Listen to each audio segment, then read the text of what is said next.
Entonces, ¿qué viene a través de todo esto?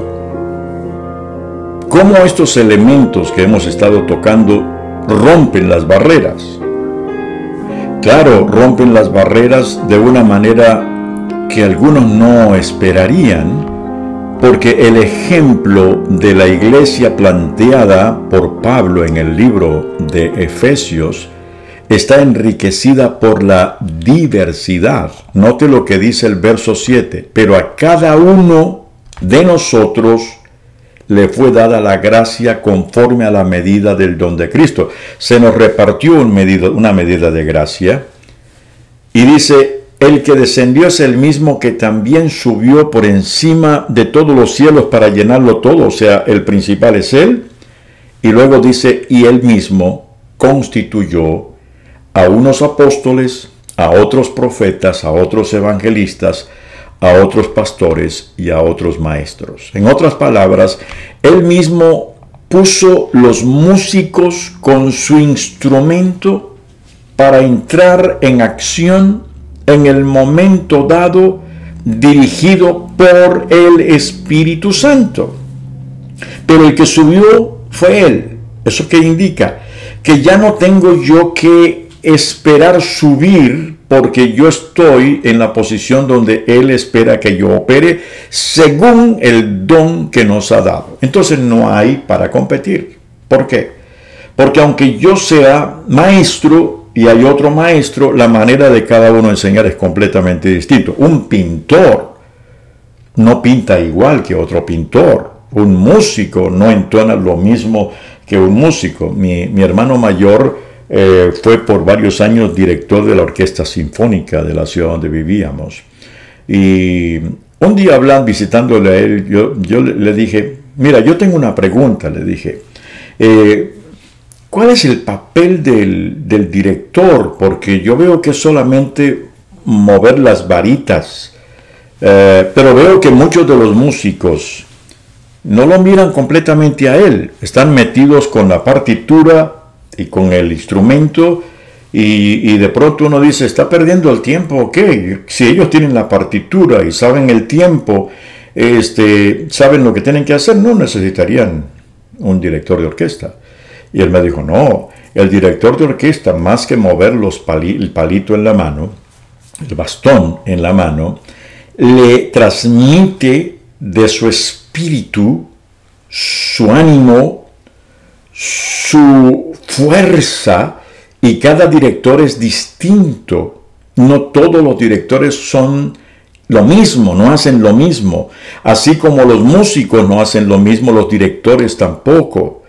Y yo decía, pero entonces, ¿qué? Él decía, es que el director se mete en la partitura del compositor y le agrega todo lo que está dentro de su corazón, y dice ahí hay directores que se meten de tal manera que viven la pieza.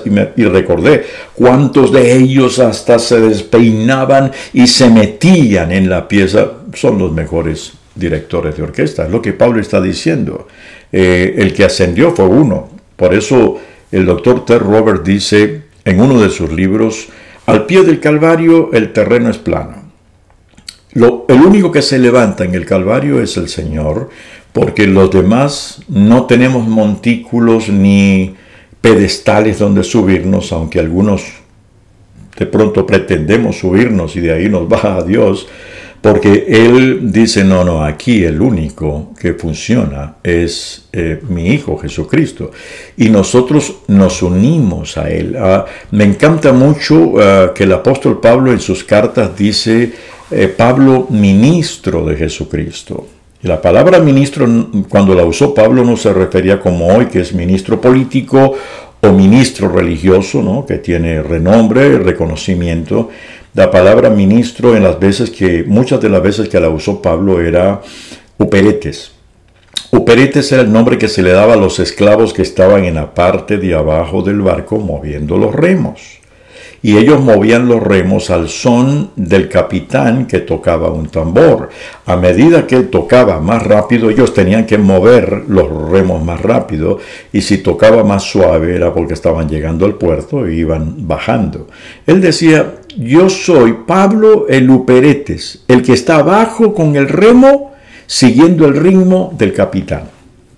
¿Y quién era el capitán? Jesucristo. Eso es lo que trae la unidad, es cuando entiendo, esto no es un asunto de pedestales, este es un asunto de mirar al único que está arriba, que es el Señor de la iglesia, y del Espíritu Santo que toca el tambor para que nos movamos directamente en la acción gloriosa. ¿Esto qué significa entonces?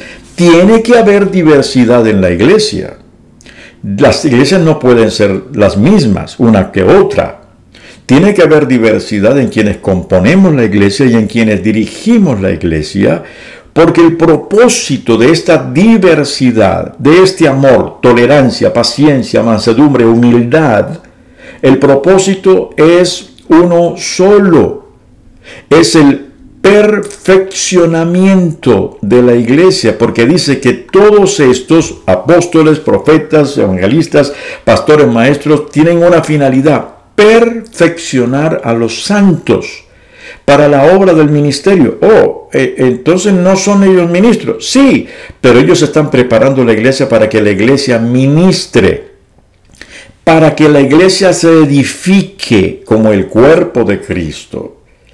Hasta que, este trabajo mutuo de amarnos, tolerarnos, ser humildes, de caminar tomado de la mano con el Señor, dirigido por el Espíritu Santo, uniendo nuestros esfuerzos, uniendo nuestras diversidades, amándonos con el amor apasionado de Cristo, es hasta que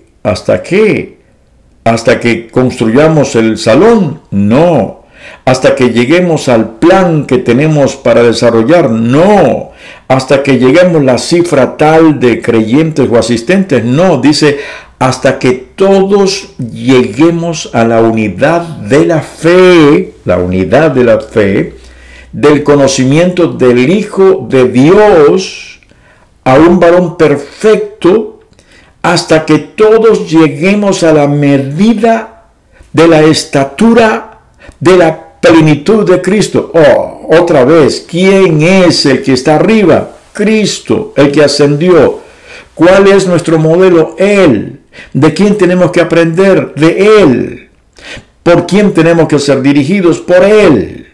¿Quién tiene que ser reconocido? En mi ministerio, mi iglesia, mi culto. No, Él. Todo tiene que ser Él. Y nosotros vamos llegando a la medida. Nuestro anhelo es copiarlo a Él.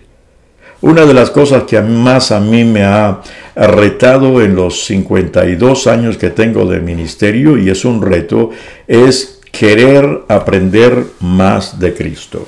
No significa con eso que no aprenda de otros. Siempre estoy leyendo libros, siempre estoy viendo lo que Dios está haciendo a través de otros, pero no quiero copiar. Quiero sacar los principios, integrarlos. Yo no quiero copiar, yo quiero ser yo, pero quiero ser yo caminando para ser como Él.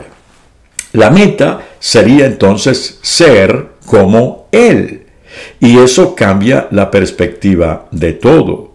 Ahora, ¿cuál es la finalidad de todo esto? ¿Cuál es el resultado? Si yo tengo el amor, la tolerancia, la paciencia, la humildad, si yo estoy mirándolo a Él, si yo estoy uniéndome a mi hermano, si no estamos compitiendo, ¿cuál es la finalidad?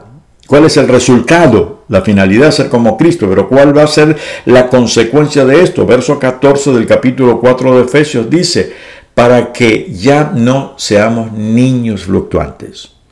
Porque cuando la iglesia no se une es porque seguimos siendo niños. Para que no seáis llevados por doquiera de todo viento de doctrina. Mire, estamos hoy viendo todo viento de doctrina.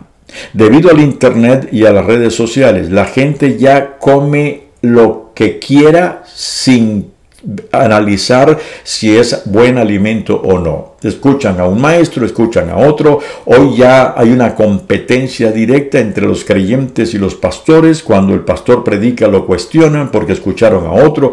A todo viento de doctrina, por estratagemas de hombres que para engañar emplean con astucia las artimañas del error.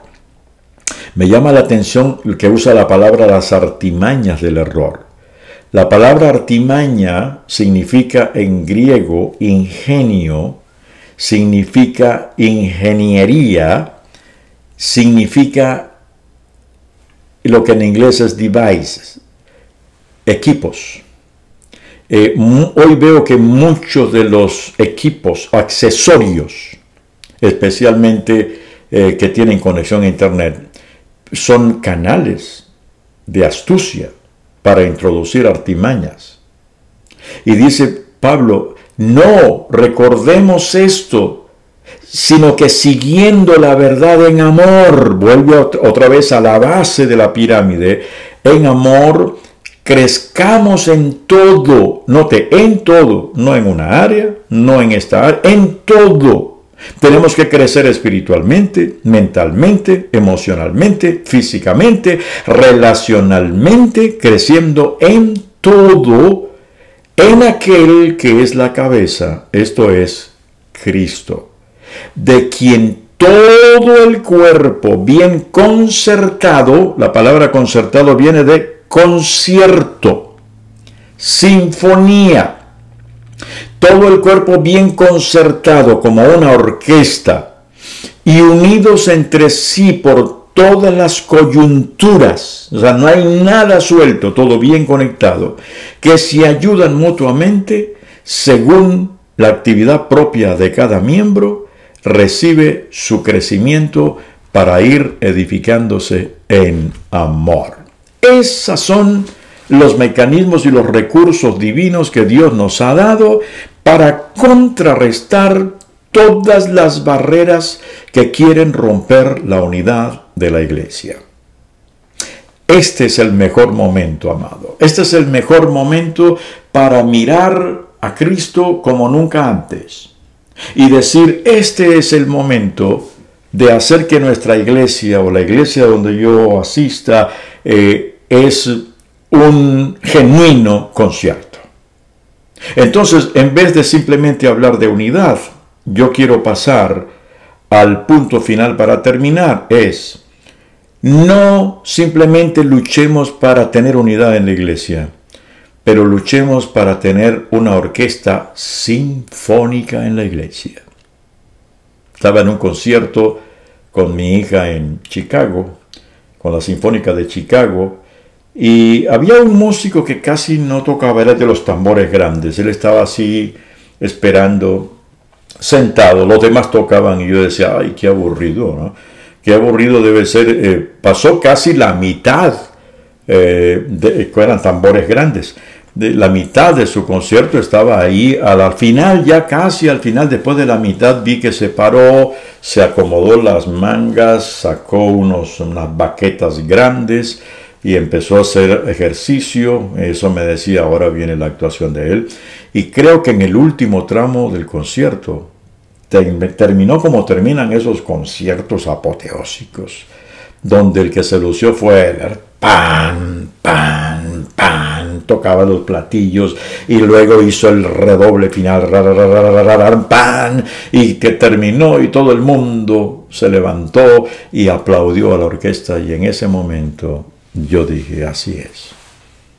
A veces yo no soy el violín, a veces no soy el que toca el violín ni el que toca la trompeta, a veces en la obra de Dios me toca tocar los tambores y a veces no me toca porque no ha llegado mi tiempo, pero quizá en el momento que me toque voy a tocar el punto final guiado por el Espíritu y el concierto será maravilloso. Quiera Dios, amados, que tomemos esto en nuestras manos, no esperemos ser el primer violinista, pero seamos fieles a lo que Dios nos ha dado, unámonos con el otro en amor, tolerancia mutua, fidelidad, humildad, entrega, sobre todo pasión pasión por Él y pasión por ver al cuerpo de Cristo bien concertado y unido entre sí. Déjame orar. Señor, ayúdanos en este día a abrazar esa genuina unidad como el espíritu que une una orquesta sinfónica, donde se une el compositor que de pronto ya no vive porque escribió esa partitura hace años, pero se une el director, se unen los músicos, se unen los instrumentos, se une el tiempo, se une el ritmo, se unen los movimientos, y al final el que sale exaltado es justamente el compositor que eres tú. Ayúdanos a ser fieles a ti y a caminar con prontitud en beneficio de tu iglesia, que no es la nuestra, sino que es la tuya, y que además es el cuerpo de Cristo. En el nombre de Jesús. Amén.